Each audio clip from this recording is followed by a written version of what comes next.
makasih ya udah kembali datang di kanal YouTube aku. Dan kali ini adalah episode My Favorite Person yang nomor sekian. Ini udah ada di sini. Nggak lihat antriannya. Aku mau kalian kenalan sama salah satu favorite person aku. Ini ada teman kuliah aku. Hai Ika. Hai. Thank you ya udah mau mampir ke sini. Teman-teman kalau ngelihat lokasi di mana kita berada, kalian tahu kalau ini berada di area kantor aku gitu. Ini tempat aku bekerja, di belakangnya tuh kan kelihatan ya kan ya. Dan Ika hari ini khusus mau nih mampir ke sini di tengah aktivitasnya, dan aku pengen ngenalin Ika ke teman-teman semua. Jadi Kak, aku bikin produksi ini tuh aku tuh pengen mengenalkan kepada, sebenarnya sih kepada legacy aku ya, kepada nanti anak-anak dan cucu aku atau keturunan aku kelak, bahwa ini adalah hal-hal yang penting menurut aku agar mereka tahu apa yang penting menurut aku, value apa yang aku hargai, dan salah satunya aku pengen mereka juga kenal dengan orang-orang yang menurut aku tuh punya highlight yang menarik di segmen hidupnya, tentang orang-orang yang memiliki semangat khusus atau memiliki rekam-rekam langkah yang khusus. Nah, Ika adalah temen aku dari sejak kuliah. Kita udah sahabat dari kuliah S1 dulu kita di Semarang. Dan yang seru dari Ika adalah Ika ini jadi ini teman-teman pasti tahu karena kita teman kuliah, berarti kan kita seusia ya, seumuran ya, seusia ya. Hal yang mengejutkan buat aku dari Ika ini adalah di masa ketika kita tuh sudah berada di usia tengah senang-senangnya bekerja, dalam artian sudah berada di masa kerja yang cukup lama dan boleh dibilang cukup stabil. Di masa tersebut, nanti Ika bisa cerita berapa tahun lalu itu, tiba-tiba Ika itu memutuskan untuk berhenti bekerja dari sebuah perusahaan badan usaha milik negara dong ya. Yang kalau aku bilang itu adalah tempat yang sangat baik dan stabil financially. Like dia tiba-tiba memutuskan di usia yang tidak muda saat itu, dia bilang, Ren, gue resign dan gue akan memulai langkah baru gue di apa. Like what gitu. Lu kayak nggak cuma aku deh, semua teman-teman kamu juga pasti akan bilang kayak lu gila ya gitu. Kok di usia segitu yang kayak kita anak juga udah mulai gede, banting setirnya tuh nggak kira-kira. Kalau orang-orang pindah haluan tuh kayak misalnya ya, dari bank A ke bank B gitu ya, karirnya masih sama, dari law firm A ke law firm B gitu ya. Ini enggak gitu. Kak, ceritain dong Kak, apa sih yang waktu itu ada di isi kepala lo gitu? Aku ketawa banget gitu karena Itu tuh menyolok banget tau, langkah kamu yang satu tuh like orang-orang tuh selalu bilang lo crazy, you crazy gitu. Apa sih yang ada di pikiran kamu gitu waktu itu? karena benar banget gitu. Nggak terhitung orang yang bilang begitu gitu ya. Iya kan? Aku nggak satu-satunya kan yang berpikiran gitu. Mas aja dapat gelas ya karena kamu orang sekian.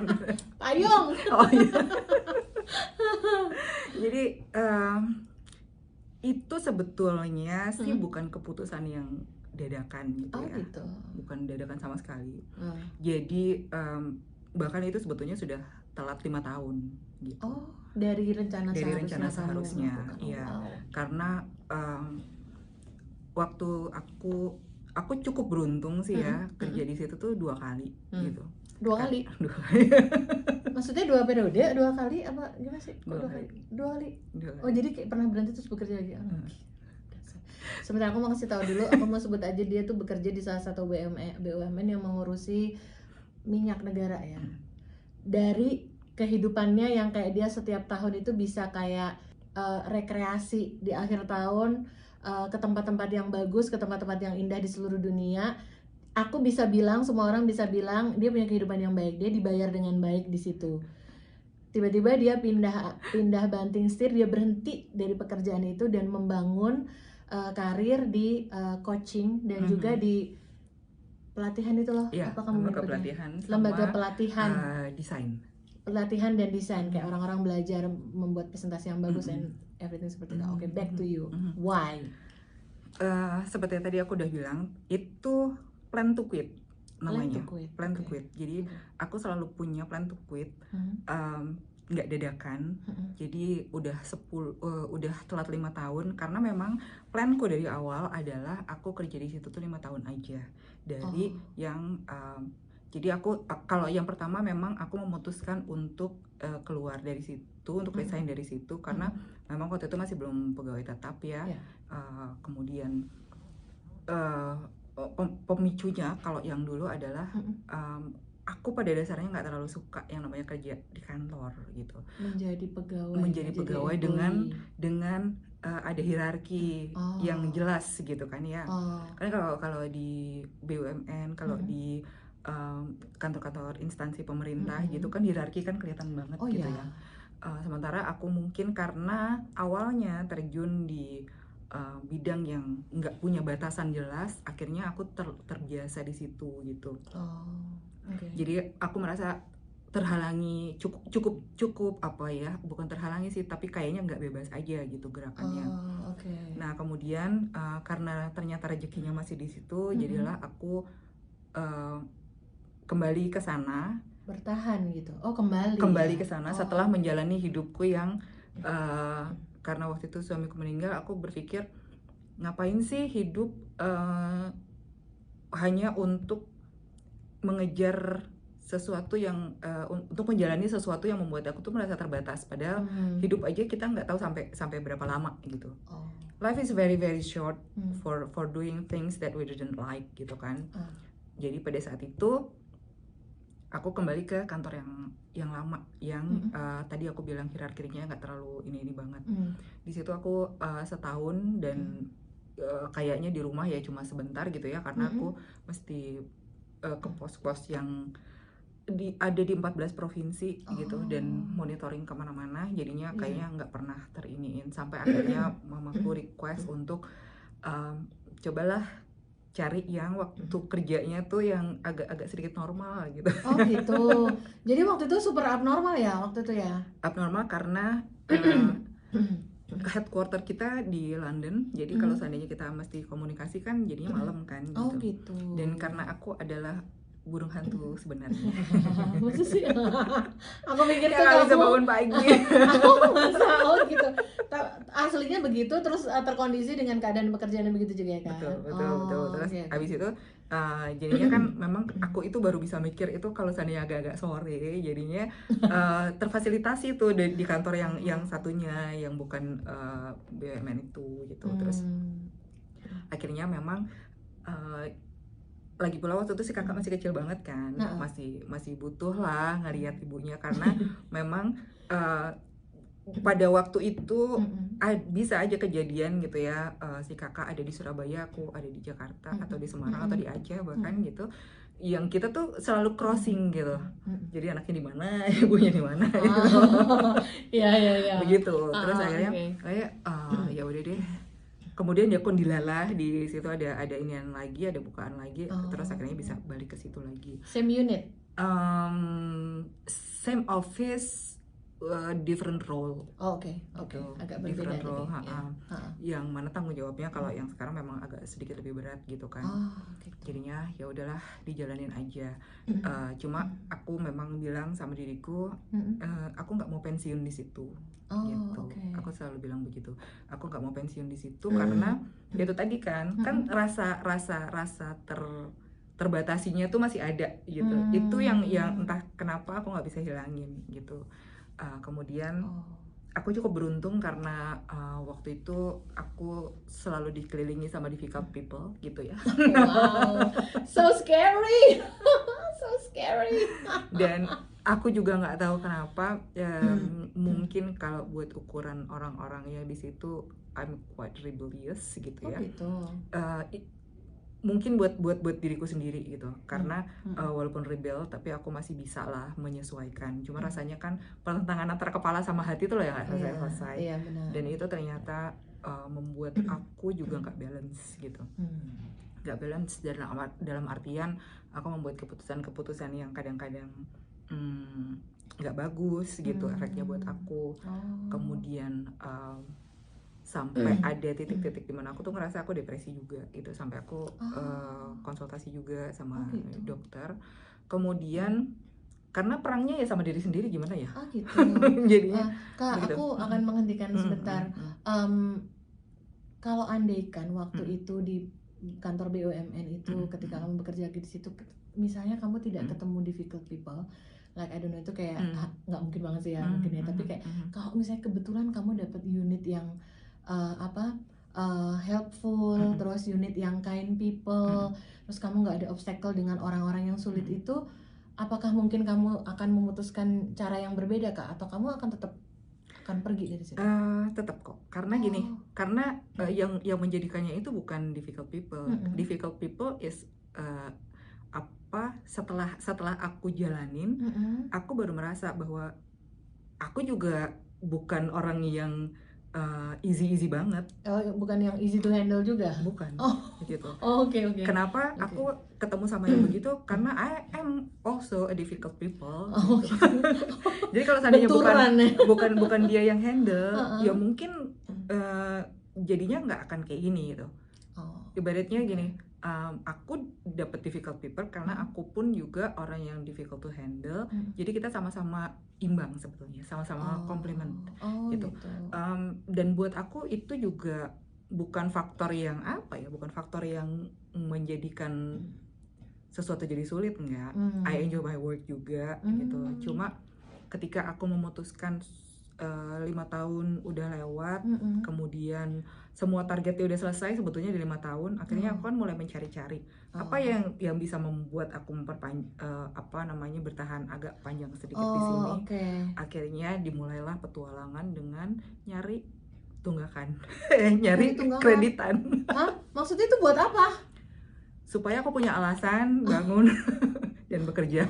Astaga.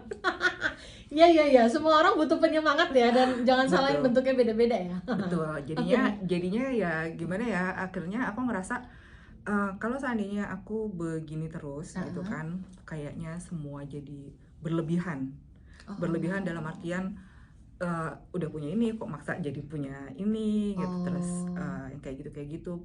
Aku agak khawatir aku jadi akhirnya menyediakan kemudahan pertama buat anakku. Anakku jadi mudah aja dapat sesuatu. Gitu. Itu one of the reason. Terus yang kedua, memikirkan kesehatanku juga. Karena kan perangnya adalah sama diriku sendiri. Jadi akhirnya memutuskan untuk karena aku sempat dirawat di rumah sakit sampai sebulan 2 kali gitu. Karena salah satunya ya karena apa yang bisa dibilang depres itu ya? Karena mungkin aku sendiri nggak jujur sama diriku sendiri, yang jujur itu badannya. Wow. Gitu. GERD waktu itu. GERD. Kita tahu GERD itu berasal dari mana ya? Bukan semata-mata telat makan loh. Betul sekali. Jadi badanku jujur, dan itu membuat aku jadi berani untuk jujur sama diriku sendiri bahwa so this is it gitu kan. Dan aku pun juga waktu itu disarankan sama adikku, coba deh ikut coaching gitu kan, kamu dulu kan sempat jadi konselor kan gitu, dan I know that's your passion katanya gitu, so why don't you try to take another step gitu. Nah ketika aku coaching, entah kenapa kayak pintu tuh semua kebuka gitu. Gitu. Sejelas itu gitu. Awalnya kamu melakukan coach kepada, maksudnya melakukan sharing gitu dengan kenalanmu yang coach, terus pada akhirnya kamu jadi menyukai? Sebetulnya lebih aku mengambil profesi coach, ngambil sertifikasi untuk jadi seorang coach. Dari awal memang memutuskan untuk aku akan melakukan sertifikasi ini gitu. Iya, karena adikku bilang kenapa nggak dicoba, kayaknya I think that fits you katanya gitu. Dengan pengalaman aku jadi konselor dulu gitu. Konselor itu ketika kamu kuliah kan? Aku jadi aku kuliah. Jadi gitu. Kamu boleh cerita Kak, itu aktivitas yang sama anak-anak kedokteran itu kan, yang apa namanya itu? Pilar ya? Pilar. Jadi youth center. Itu memberikan layanan psikologi dan juga kesehatan gitu. Kalau kantor besarnya itu PKBI gitu ya, Perkumpulan Keluarga Berencana Indonesia, kita memberikan semacam kayak advice atau teman ngobrol, ada hotline-nya tanya tentang kesehatan reproduksi dan yang Ya. lain-lain, masalah psikologi. Ya, aku ingat itu. Ternyata bicara one on one dengan mereka itu tuh kayaknya dalam juga di aku. Gitu. Dan aku memang kan pada dasarnya senang banget sama psikologi ya. Gitu ya. Terus karena kenapa masuk kuliahnya hukum ya?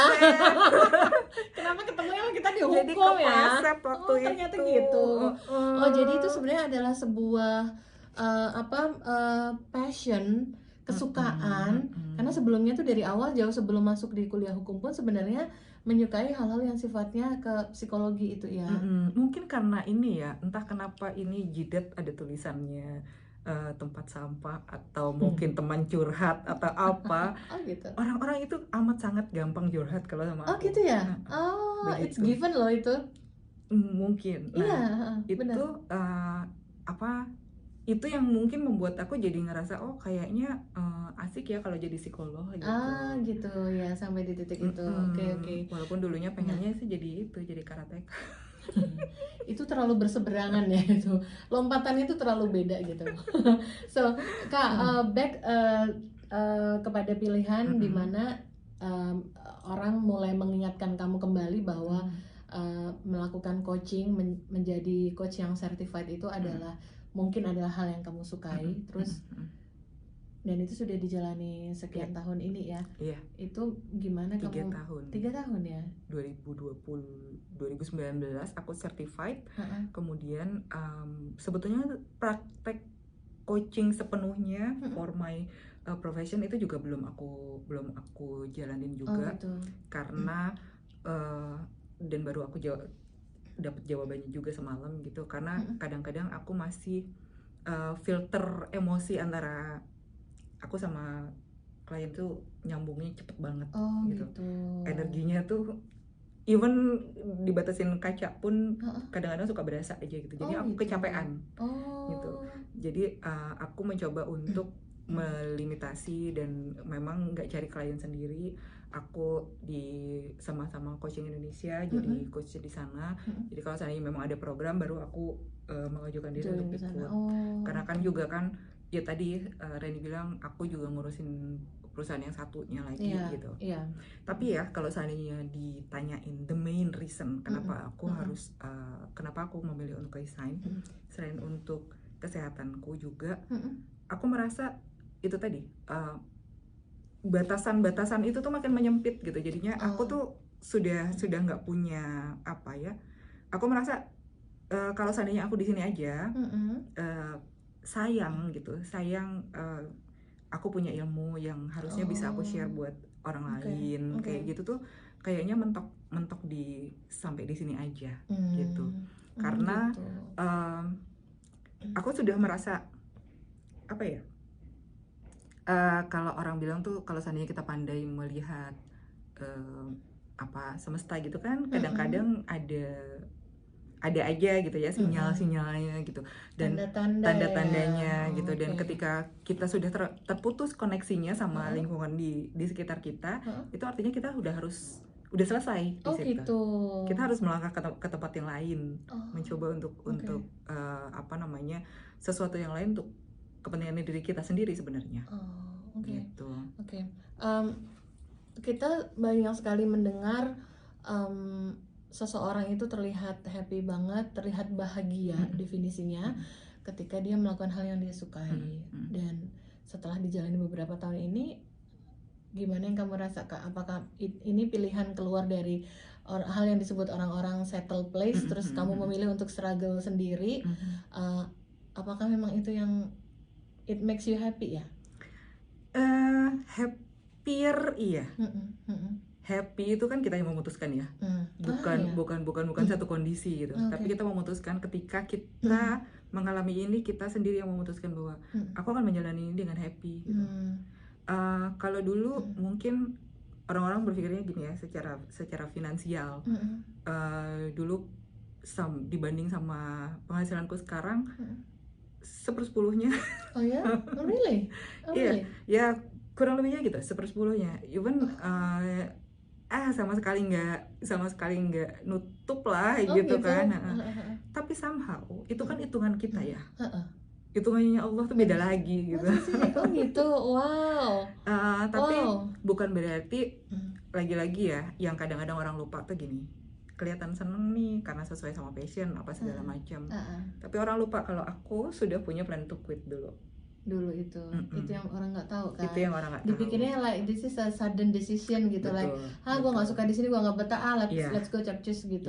Betul. Ternyata enggak. Dan itu tuh memang harus disiapkan. Jadi ketika orang nggak suka sama tempat kerjanya, bukan berarti di tempat yang lain kamu akan lebih suka. Belum tentu seperti itu. Belum tentu seperti itu, teman-teman. Itu fakta loh. Karena itu tadi yang menjadikan itu senang atau tidak itu ya kita sendiri gitu. Tapi yang jelas ketika kamu merasa nggak suka di situ, yang pertama kali harus kamu lakukan adalah plan to quit dulu. Kenapa? Karena kalau seandainya kamu terus-terusan nggak suka di situ tapi kamu nggak melakukan apa-apa, what's the point gitu? Suffering. You just pitying yourself.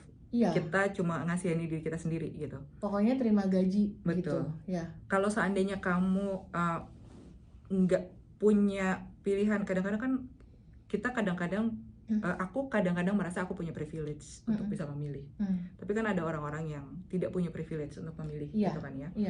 Nah, plan to quit itu harus dibuat banget ketika kita nggak suka.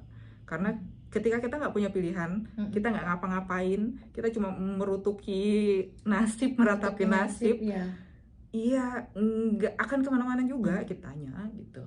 Bakal begitu terus ya. Betul. Aku paling ingat banget ya pesannya mamaku. Ketika kamu nggak suka sama sesuatu, cepet-cepetlah selesai mengerjakan hal itu. Jadi kebayangkan kalau seandainya misalnya kita nggak punya pilihan selain bekerja di situ, ya it means harus dijalanin. Dijalanin, tentukanlah, yang bisa kamu tentukan adalah kamu mau berapa lama kerja di situ, ya kan? Abis itu bikin hitungan lah. Kalau seandainya aku keluar dari situ setelah 3 tahun, aku kira-kira bakal butuh apa sih, kayak gitu. Karena itulah yang aku lakukan. Jadi 5 tahun tuh udah kehitung lah gitu kan, udah kehitung. Jadi direncanakan ya? Direncanakan. Jadi nanti setelah ini kan aku nggak mau dong begitu keluar terus aku nggak punya kerjaan. Itu buat aku juga absurd banget gitu. Terus siapa yang bakal ngasih makan aku? Siapa yang bakal ngasih makan anakku kan gitu? Terasa tidak bertanggung jawab ya. Nggak gitu bertanggung jawab, nggak responsibel kalau begitu namanya gitu kan. Benar-benar. Jadi memang ternyata direncanakan, tidak semata-mata. Kami teman-temannya yang melihat dari luar itu adalah dia tiba-tiba berhenti. Gue berapa bulan lagi gue akan berhenti. Terus jadi teman-teman waktu itu Ika ini juga aku bisa bilang apa ya, kayak punya tangan gurita itu ternyata banyak gitu. She's doing lots of things gitu. Aku lupa, kamu belajar bahasa Korea. Aku mengikuti dari sosial media ya. Ika ambil kursus bahasa Korea dengan serius, dengan ujian-ujian, dengan apa level-levelnya, dan she's very good on it. Dan sekarang kalau nggak salah kamu jadi jurnalis ya untuk program Korea ya. Jadi honorary reporter buat Korea.net. Nah, it's not something easy like kayak kamu bisa tiba-tiba habis bersepeda terus kamu main skateboard gitu. Itu adalah ada proses yang kayak Ika juga harus belajar, mempelajari bahasa baru, terus kemudian bekerja dengan bahasa tersebut. Itu adalah hal lain selain tadi yang Ika melakukan sertifikasi untuk menjadi coach, dan juga tadi ada produksi itu ya, pelatihan itu ya, pelatihan itu. Terus dan teman-teman juga perlu tahu nih, salah satu yang aku salut itu dari Ika, dan aku juga sangat appreciate Ika tuh sudah bikin buku. Itu kalau bisa disebut buku jurnal ya nggak sih? Buku jurnal. Seperti buku yang kita bisa baca, tapi ternyata di dalamnya kita berinteraksi dan involving ourselves gitu. Betul. Judul bukunya apa ya Kak waktu itu? Untuk kamu yang butuh dipeluk. Untuk kamu yang butuh dipeluk. Ini nih bukunya kayak begini nih. Nah, ini dia. Kuning kan ya warnanya. Nah, ini. Teman-teman juga kalau pengen tahu langkah-langkah Ika sebagai seorang coach itu juga ada di medsos juga ya, ada di IG ya Kak? Betul. IG-nya apa Kak? Di coach.charisma. ini dia, ini profilnya yang ini. Nah gitu, aku jago kan, nanti aku ngedit gitu. Oh my god, like satu hal ya teman-teman ya, Ika tuh melakukan banyak hal itu, like dia tidak melakukannya di usia masih barusan anak kuliah fresh grade yang kayak 25 tahun, 29 tahun, 31 tuh enggak. Kita tuh melakukan, Ika tuh melakukan hal yang menurut aku ekstrim perpindahannya ini, karena bener-bener beda banget gitu loh. Kayak bukan dari orang dari bank ke bank gitu, tapi dari A ke B gitu loh, kayak dari perkantoran pegawai gitu, terus dia menjadi seseorang yang kayak ya you have to lead yourself gitu loh untuk menuju ke titik yang kamu mau. Itu hal yang aku tuh sangat kaget, kagum, yet appreciate how a person, seorang ibu perempuan yang juga sudah nggak muda tapi nyalinya sebesar itu untuk melakukan itu gitu. Kayak pernah nggak sih kamu teman-teman mendapati dirimu dalam hal yang seperti itu, dan atau kamu mengenal orang yang seperti itu, dan apakah cerita hidupnya itu atau alasan-alasan itu apakah sama dengan Ika atau enggak? Hal ini tuh menjadi pengetahuan baru gitu loh buat orang-orang seperti aku yang nggak nyangka bisa ya melakukan hal itu. Like di usia yang nggak muda tapi punya tekad yang kuat, dia bisa mempelajari satu bahasa baru gitu. Kayak aku juga orang yang tertarik pada linguistik ya Kak, dan aku appreciate banget orang yang suka menambah bahasa-bahasa kayak gitu, dan aku tahu itu tidak mudah, itu harus belajar, tapi seseorang mampu melakukannya. Artinya kita semua punya kemampuan. Aku harus meluruskan sesuatu. Untuk jadi honorary reporter itu nggak harus menguasai bahasa Korea, tapi memang punya minat khusus terhadap Korea, kebudayaan, pariwisata dan yang lain. Tapi memang kita dapat infonya bisa dari karena kita belajar, bisa karena kan otomatis jadi tahu info-info ya tentang honorary reporter itu. Jadi buat teman-teman yang memang mau juga, yang penting suka sama Korea, bisa nulis, kemudian selain jadi HR juga banyak juga influencer juga ada gitu kan. Pokoknya banyak banget deh yang hal-hal yang bisa dilakukan kalau seandainya kita suka sama Korea. Dan itu tuh benefitnya banyak banget, dan belajar bahasa Korea itu seperti membuka dunia baru juga. Iya, gitu. aku rasa begitu. Itu sih yang apa ya, yang paling terasa gitu. Tapi teman-teman harus tahu, Ika itu belajarnya bahasa Korea tidak hanya di bahasanya, dia juga nulisnya. Like mungkin itu satu paket ya, kayak bahasa Jepang atau Mandarin ya, kayak kalau kamu mau belajar bahasanya nggak cuma ngomongnya, tapi you know how to write gitu kan. Dan itu bahasanya apa kalau Jepang kan kanji, Hangul namanya. Hangul, like dia kalau udah bikin story dalam bahasa nyet nggak ngerti lah gue yang mau apa ini gitu kan. Like kalau seseorang, kalau kamu bilang tidak harus selalu bisa bahasanya, tapi kamu punya minat dalam kebudayaan negara tersebut, negara lain tersebut, loh, bukankah itu titik tertinggi dari sebuah kemampuan? Menyukai, kalau kamu sudah menyukai, somehow kamu tuh akan mengerti ya nggak sih? Kamu akan mengerti bahasanya, secuil-secuil tapi nyambung gitu. Like, itu sesuatu yang aku sangat appreciate banget, kayak berani menantang diri sendiri untuk menguasai hal yang baru gitu. Artinya berarti kayaknya nggak ada batasan gitu loh, nggak ada border gitu loh, selagi kita memang menyukai. Berarti kita pasti punya jalan untuk mencapainya kalau mau bersungguh-sungguh, ya nggak sih? Pasti. Iya. And 40 is apa? Kalau orang bilang tuh, dan life begin at 40. Ya, exactly. Masa sih? Itu aku jadi mengerti gitu why people say that gitu ya. Why people say that life begins at 40, because yes, it is. Gitu ya. Aku juga ngerasa sih wisdom comes after 40 gitu loh. Kayak setelah mulai 40 tuh kamu akan mencapai titik-titik pemahaman yang kayak, oh ya, dalam menghadapi hal ini kita nggak perlu gegabah. Kita bisa menyusun yang begini-begini lagi. Semua jadi kelihatan lebih apa ya? Lebih make sense untuk dijalanin. Gitu. Iya. Karena mungkin kita sendiri kan secara emosi juga sudah mulai stabil. Ya, aku rasa begitu. Dan semua udah pernah kita jalanin gitu. Udah pernah kita coba. Udah pernah kita jalanin. So indeed life begins at 40. Bahkan waktu pas lagi belajar bahasa Korea itu kan, temenku sekelas itu umur mungkin 65an. Oh wow, keren seriously? Ya. Yes. Dan dia juga sudah lulus? Dia mulai level 1. Memang lebih ketinggalan daripada yang lain, tapi semangatnya untuk belajar itu loh yang I really appreciate gitu. Wow. Gitu. Seru banget ya. Iya. Itulah sebabnya kita tuh perlu membuka diri, mencari hal-hal baru, belajar, mengenali orang, mendengar cerita orang. Kak, ada orang yang aku kenal, aku kenalnya sama lebih dekat sama kakaknya,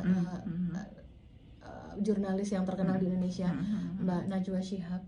Aku lihat di salah satu YouTube-nya, mereka sekeluarga itu bicara dengan mamanya beliau kan, mamanya kan masih sehat. Nah jadi mama tersebut, berarti istrinya Pak Quraish Shihab, itu belajar bahasa Perancis dari sejak cucunya itu bayi. Jadi yang aku kenal itu adalah Ibu Najela, itu kakaknya Mbak Najwa, itu dari si putrinya ini bayi sampai saat ini itu sudah kuliah. Sudah kuliah itu Ibu Shihab itu, Ibu Quraish Shihab itu belajar bahasa Perancis. Jadi kalau kamu bilang temanmu agak slower, jadi beliau juga take it easy, take it slow, take it nice, nggak usah cepet-cepet, belajar terus, like itu like almost seumur hidup kan, berarti kan dari beliau usia berapa, like berarti kayak berapa? 20 tahunan sekian dong, anaknya Mbak Ella itu dari kecil sampai kuliah kan berarti 20 tahunan sampai. Jadi sepanjang itu juga beliau itu belajar bahasa Perancis gitu loh. Wow, ya nggak sih? Wow, itu keren banget sih. Karena ketika memang kita mulai belajar ya di umur-umur yang segini, terasa beda kok. Maksud sih apa? Beda. Harder? It's harder. Harder ya? Very. Oh gitu. Gitu. Jadi kayak dulu kita mungkin belajar bahasa Inggris itu cepet gitu ya. Maksudnya even dengan exposure yang TV, musik apa segala macam gitu, lagu kita tuh gampang gitu, vocabnya gitu kan. Nah, aku pun kan juga gitu. Aku tertarik sama Korea itu kan justru setelah melihat beberapa drama Korea. Kemudian bingung gitu kenapa kok bahasanya nggak sama. Oke. Ya. Oh, yang dipelajari dengan yang di film-film itu agak beda? Enggak. Jadi ketika aku nonton drama sage, drama tentang history, royal apa segala macam yang ancient, sama drama daily life, kemudian drama yang di kantor, it's different language. Aku mendengarnya sebagai sesuatu yang berbeda gitu ya. Karena ternyata kan bahasa Korea itu kayak bahasa Jawa. Ada tingkatan-tingkatannya, gitu. Ada moko, ada kromo halus. Nah, itu ada 16. Oh wow, terima kasih loh infonya.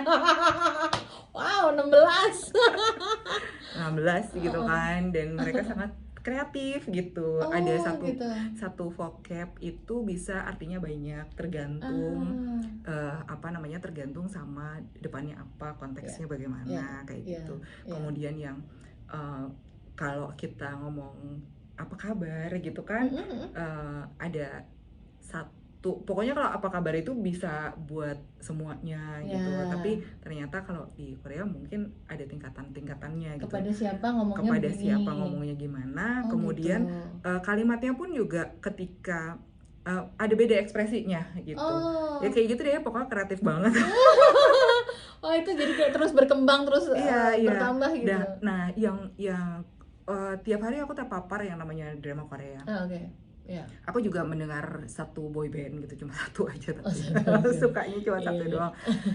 Tapi somehow itu nggak secepat dulu bahasa Inggris kita belajar gitu. Terus aku pikir-pikir kenapa ya? Kan aku juga kebetulan aku berhasil meracuni teman-temanku juga gitu yang seumurnya ya agak sedikit lebih di atasku. Tapi kita punya kegemaran yang sama. Ketika kita ngobrol pun kita juga ngerasain itu gitu. Iya ya, kenapa ya beda ya gitu, nggak kayak dulu lagi gitu. Oh ya mungkin karena kan kita sudah pernah mengalami semuanya, melahirkan dan segala excuse itu keluar gitu. Itu untuk ini ya Ngadem-ngadem mengamini gitu. mengademin diri sendiri. It's okay kita slower gitu ya. Karena ini karena itu. Ya papaku Oke. juga sekarang juga baru belajar bahasa Arab kan. Oh Dan dia wow. juga ngerasa oh ternyata, dan itu adalah kayaknya bahasa asing kedua setelah Inggris kan. Kalau aku kan belajarnya kan sebetulnya bahasa tuh udah banyak banget. Perancisku udah lama hilang. Oh Kemudian bisa hilang ya kalau nggak di kan nggak pernah praktek ya. Oh oke. Aku dengar masih agak sedikit ini, tapi kalau seandainya ngomong udah lupa semua, terutama vocab. Terus beliau ngomong lah, ternyata tuh nggak gampang ya gitu. Ya nggak gampang, apalagi bahasa Arab yang mesti ngapalin cewek, cowok, benda. Kalau itu mirip Prancis kan memang benda femina, benda maskula. Terus ketemu pula sama suamiku yang belajarnya bahasa Vietnam. Oh my god. Wah, kamu masih belum tahu ya belajar bahasa Vietnam. Oke. Jadi memang menyenangkan sih ya Iya, belajar bahasa, dan itu buat umur kita itu bagus untuk daya ingat. Daya ingat. Gitu. Mau nggak mau. Kepikunan, ya. Mau nggak mau kita kan jadi belajar benar, lagi. mengingat-ingat dan belajar gitu. Dan itu beruntunglah orang-orang yang mampu gitu mendorong dirinya untuk mempelajari hal baru tersebut. Salah satunya bahasa ya, karena selalu ada banyak alasan yang bisa kita buat untuk tidak belajar gitu kan, untuk mengamini excusan kita itu gitu loh. Oke, Kak, aku melihat banyak hal yang kamu lakukan kalau di tahap seperti ini. Kamu masih ada nggak sih hal yang masih pengen dituju gitu?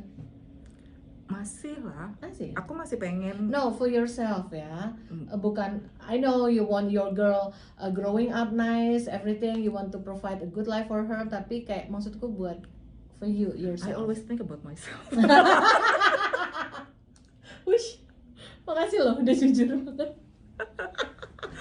That's for real gitu. Iya, karena gini, even ketika aku memberikan ilmu sama, maksudnya bukan memberikan ilmu ya, ketika aku mengajarkan sesuatu sama orang lain itu sebetulnya kalau seandainya dipikir-pikir gitu ya, kelihatannya kan baik gitu ya, tapi sebenarnya itu untuk keringanan hidupku juga. Masa gitu sih? kan. Oh iya gitu. dong. Oh, Kan iya. kalau seandainya orang bisa melakukan sesuatu sendiri nggak perlu ngerepotin aku, benar. Iya, benar.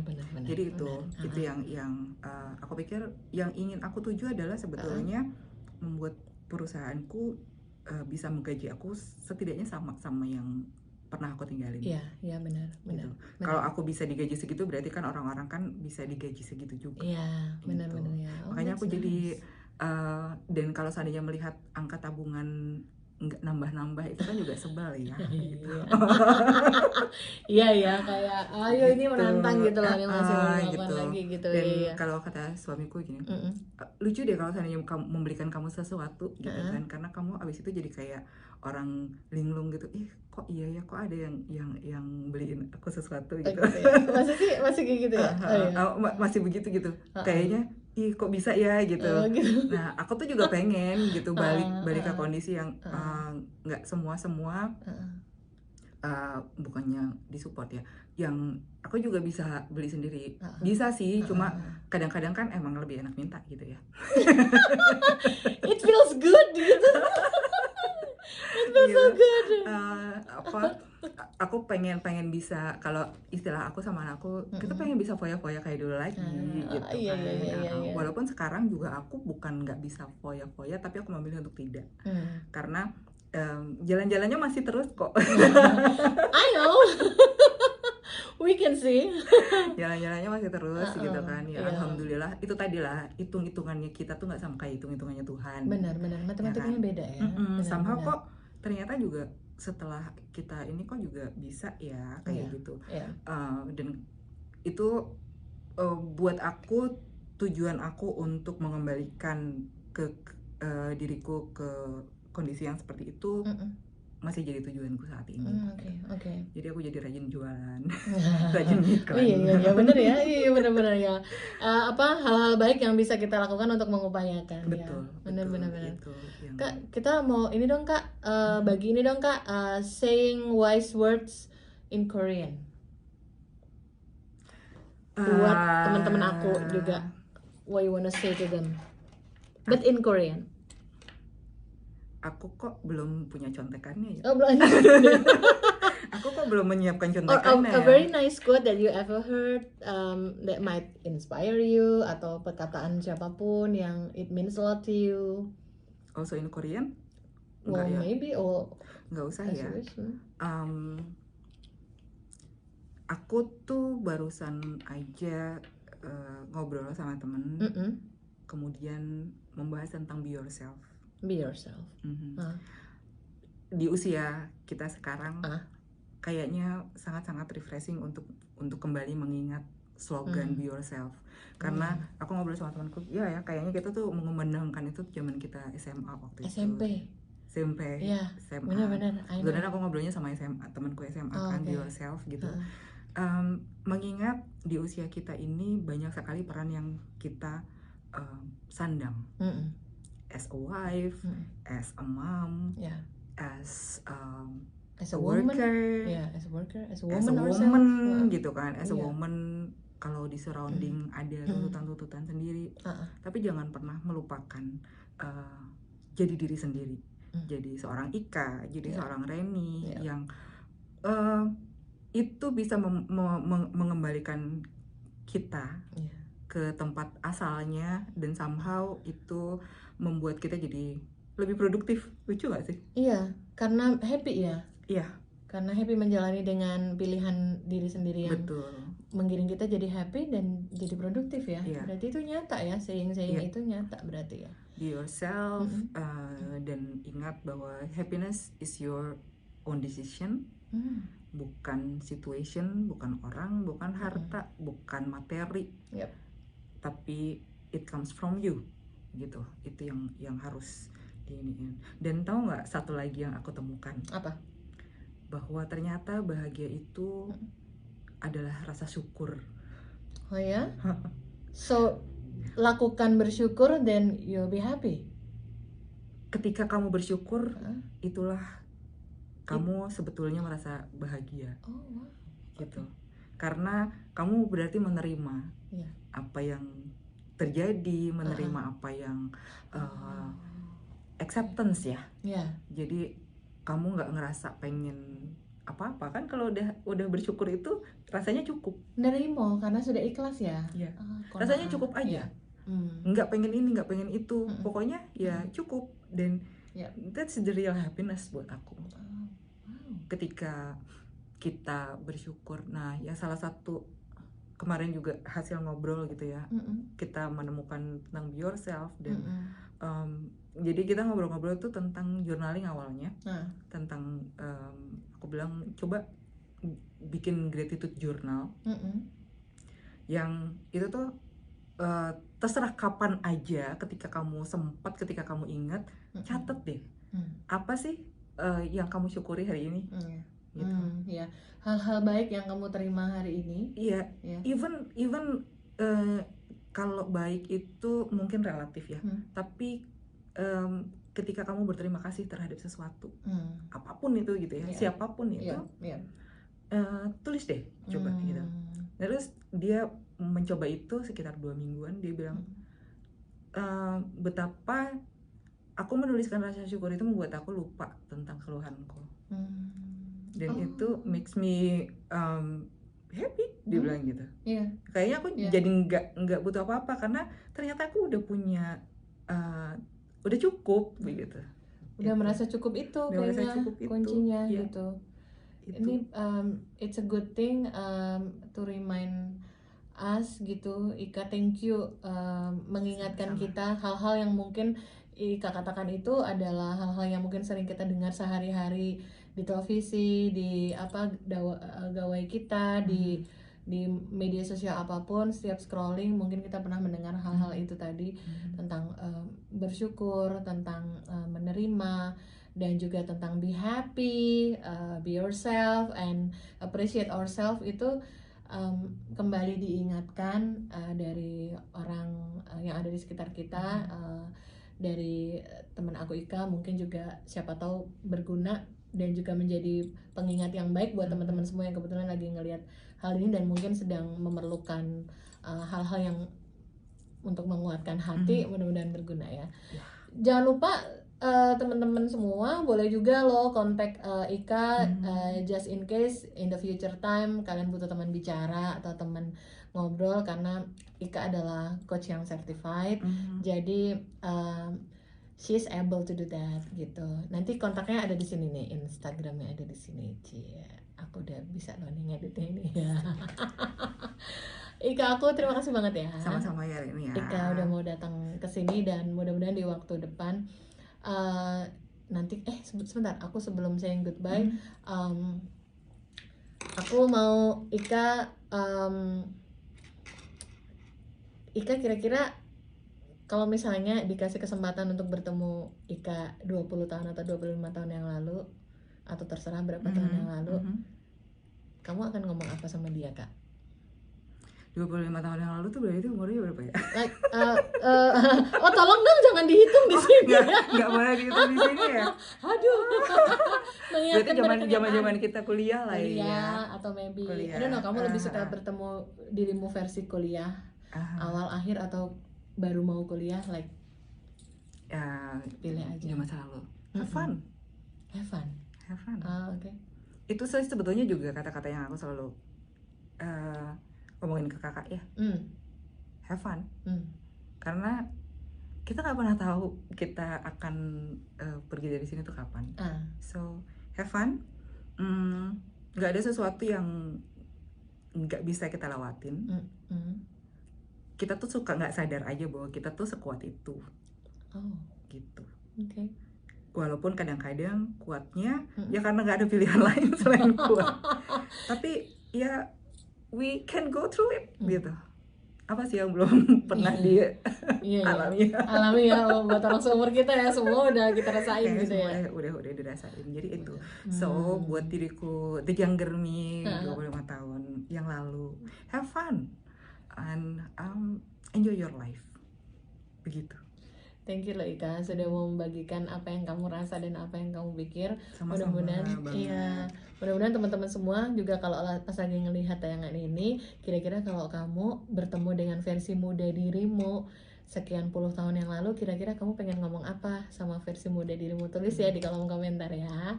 Dan again aku akan bilang makasih banget sama Ika. Aku mendoakan jalan langkah yang terbaik buat Ika bisa mencapai hal-hal yang diingini dan dikabulkan sama Allah Subhanahu Wa Taala. Amin. Sukses juga buat Reni doanya. Thank you Ika. Thank you Reni. Nanti kapan-kapan mampir lagi di sini ya di waktu-waktu mendatang ya. Sukses terus buat Ika. Makasih juga buat teman-teman ya udah ngeluangin waktu buat nonton tayangan ini. Makasih banyak. Dadah.